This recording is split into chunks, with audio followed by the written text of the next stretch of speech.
2 milliard musulmonning ichidan mana shu musulmonlar yashayotgan xorlikni tugatadigan, mana shu oyoq osti qilingan izzatimizni oyoq ostidan olib chiqadigan biror kishi chiqmaydimi? Nahotki 2 milliard musulmon orasidan bitta Salohiddin Ayyubiy chiqmasa, bir Yavuz Sulton Salim chiqmaydimi, bir Sulaymon Qonuniy chiqmaydimi? Yoki bu islom olamida bu ishni tugatadigan Allohning biror bandasi yo'qmi? Odamlar burnimiz tagida ochlikdan o'lib ketyapti. Dengizdan chet elliklar, ispanlar, italyanlar yelkanli kemaga minib u yerga yetib borishga urinmoqda.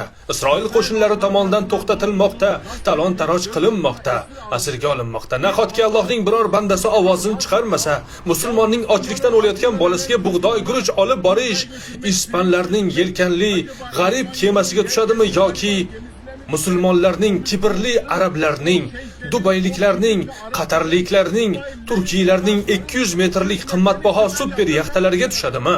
Do'stim, aqlimni yo'qotay deyapman. Nahotki Muhammad alayhisalom ummati shunchalik egasiz qolgan bo'lsa, u yerda 10 million qotilning, 10 million qonxo'r qotilning insofiga qarab tashlab qo'yiladimi? Bolalar parcha-parcha bo'lib ketyapti.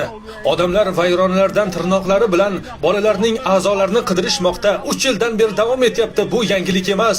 Bir kunda, 2 kunda, bir haftada bo'lgan voqea emas. 3 yildan beri, 40 yildan beri shunday sening birodarlaringni xom xatalayapti. Senda hech izzat nomus, obro', qadr-qimmat, bu dinga biror bog'liqlik yo'qmi? Do'stim, qanday qilib bu qadar bo'lishing mumkin? Qanday bo'lishi mumkin bu?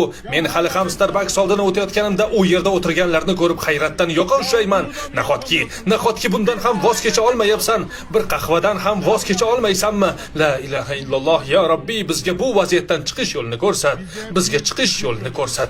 Bizga chiqish yo'lini ko'rsat, ya Robbiy. Bir Alparslan chiqmaydimi? U 10 ming kishi bilan 100 ming kishilik Vizantiya qo'shini qarshisida turgan edi. Ularning joni yo'qmidi? Ularning hisob kitobi yo'qmidi? Bir Fotih Mehmet chiqmaydimi? Bir telba chiqsin, bir telba chiqib bu telbalikni to'xtatsin.